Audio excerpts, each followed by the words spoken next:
Hello and good day. Today I will be discussing the case of Palay Inc. versus Jacobo Clave. So, the facts of the case. Now, petitioner corporation Palay Inc. Executed a contract of sale of a parcel of land in favor of Nazario Dumpit.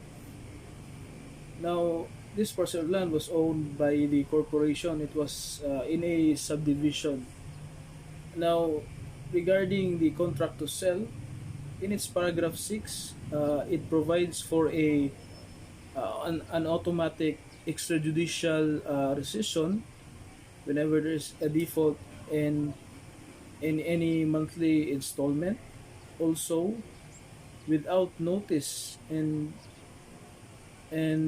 reimbursement of the funds that were already paid by Dumpit.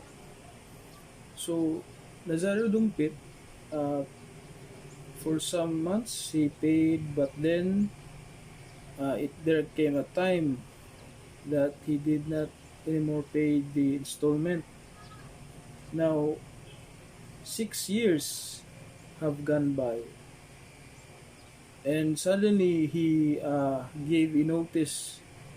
No, he mailed the corporation stating that I want to my uh, update the title to his property, and he wants to assign it to a certain person, but the corporation replied that no, there was already a rescission because of paragraph 6 of the contract to sell, and that we have already sold the land, said the corporation. And so Nazario Dumpit, he he lodged a complaint in the NHA. Now the NHA, or the National Housing Authority, found that the decision was void because there was no notice, no judicial or notarial demand. And then the corporation appealed. They appealed uh, to the office of the president, and then the office of the president said that they affirmed the resolution of the National Housing Authority.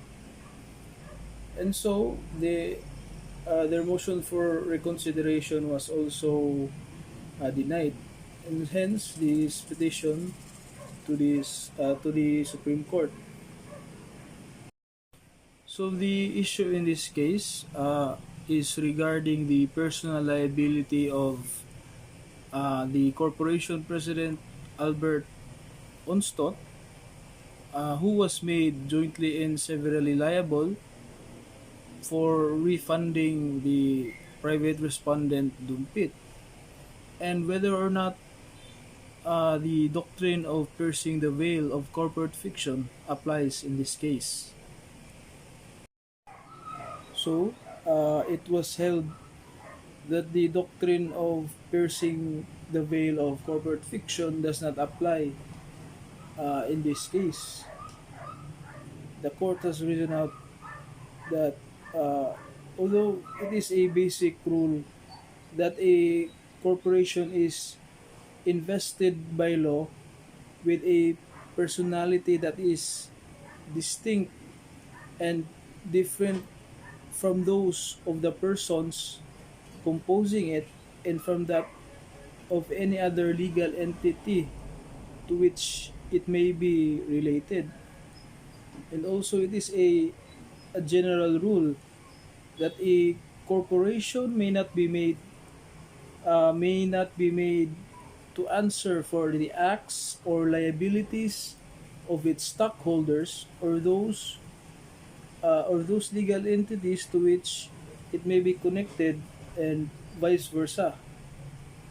However, the veil of corporate fiction may be pierced when it is used as a shield to further an end that is subversive of justice. for purposes that could not have been intended by law that created it, to defeat public convenience, justify wrong, protect fraud, or defend crime, to perpetuate fraud or confuse legitimate issues, to circumvent the law or to perpetuate deception, or as an alter ego, adjunct, or business conduit for the sole benefit of the stockholders. So the court has found here that there are no badges of fraud on petitioner part. Ostat, uh, they had merely relied on paragraph 6, although mistakenly, when they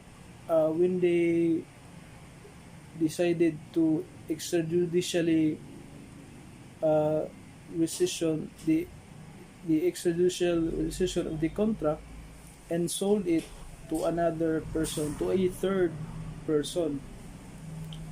So in this case, petitioner Ostot was made liable because he was then the president of the corporation and he appeared to be the controlling stockholder. There is no sufficient proof that exists on record that the said petitioner used the corporation to defraud the private respondent.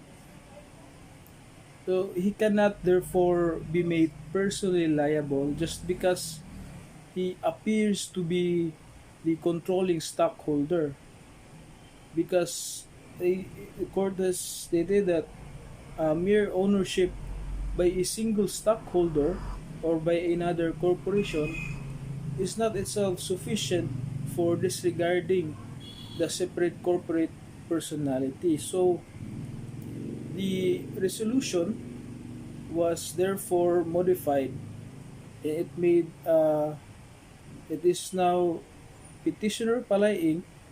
is now directed to refund to the respondent Dumpit the amount he paid with interest.